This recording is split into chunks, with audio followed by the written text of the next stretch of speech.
Comme toutes les semaines, votre rubrique Tendance avec nos amis des blogs à l'Ouest. Et cette semaine, on a le plaisir de retrouver Sylvain. Bonjour Sylvain. Bonjour Fabien.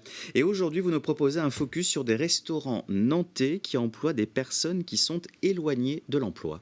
Et oui, Nantes est quand même une ville plutôt solidaire et on trouve des initiatives un petit peu partout en ville, notamment l'insertion de personnes qui sont en difficulté pour trouver un emploi, que ce soit à cause de leur capacité physique ou de leur parcours personnel. Donc on a 4 adresses que j'ai repérées qui permettent à ces personnes de pouvoir travailler et d'apprendre aussi un métier.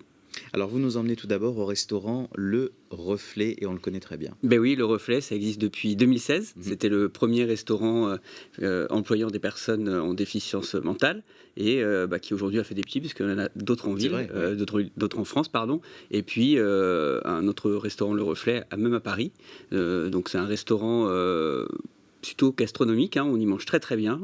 Il y a vraiment des très beaux plats élaborés. Et puis voilà, l'ambiance est plutôt conviviale et les clients, sachant le personnel, sont très compréhensifs et tout se passe très bien. On passe un très bon moment quand on y va. Faut compter 25-30 euros pour un repas le midi, puis 35 le soir. Ça reste abordable. Ça reste abordable et le concept est vraiment très sympa. Donc Le Reflet, c'est ouvert du mardi au vendredi de midi à 14h. Et puis pour le dîner, c'est du jeudi au samedi de 19h30 à 22h. La brasserie artisanale La Tête Haute, basée au Cellier également. Oui, alors ça c'est une brasserie sociale qui existe aussi depuis 2019 et qui a ouvert à Nantes un bar-restaurant qui s'appelle Mashup, qu'on a sur l'île de Nantes, qui fait également du brassage, mais qui a aussi une offre de bar et restaurant. La Tête Haute a vraiment voulu un lieu qui permette aux gens, on va dire de sa communauté, des gens qui étaient déjà clients, de pouvoir trouver un endroit où venir déguster des bonnes bières et bien manger. Pareil, la cuisine est très bonne, j'y ai testé et c'était vraiment... On a testé même ensemble. Voilà. Autant dire. C'est vrai, alors je confirme, non mais j'approuve, je confirme, nous avions très bien mangé. Voilà, et puis c'est un lieu aussi de brassage social. Ils ont voulu que ce soit accessible au terme de prix et d'offres pour pouvoir intégrer tout le monde sur ce lieu. Notamment effectivement en termes de prix, le midi, si on veut par exemple entrée plat dessert, c'est 19,50 €. Voilà, c'est très accessible. Et les bières, il y a des bières à partir de 3-4 euros aussi.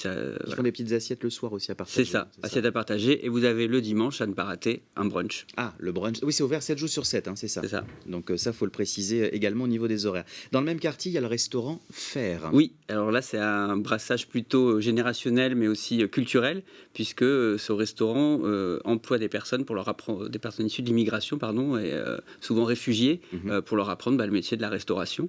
Donc ils viennent pour quelques semaines, quelques mois, pour s'initier en cuisine. Et puis, ce qui est très intéressant dans ce restaurant, que j'aime beaucoup, c'est que les personnes qui viennent apportent aussi les plats de leur pays. Leur culture. Donc on a des plats très intéressants. Toutes les semaines, la carte change. Et c'est des plats inspirés des pays d'où viennent les personnes qui travaillent en cuisine. Ça permet de découvrir des super saveurs, ça c'est vrai. Avec là aussi des prix très abordables, 18,70 € le midi pour un menu entrée plat dessert. C'est vraiment très abordable et surtout très très bon en qualité-prix. Je recommande. Et c'est surtout ça, donc c'est ouvert du lundi au vendredi. Puis 4e adresse, on revient dans le centre-ville de Nantes, c'est le café du musée d'Aubray qui a rouvert il n'y a pas longtemps. Et oui, c'est ça, au mois de mai, le musée d'Aubray, qui après ses grands travaux a rouvert, et le département propriétaire du musée a intégré un café au musée.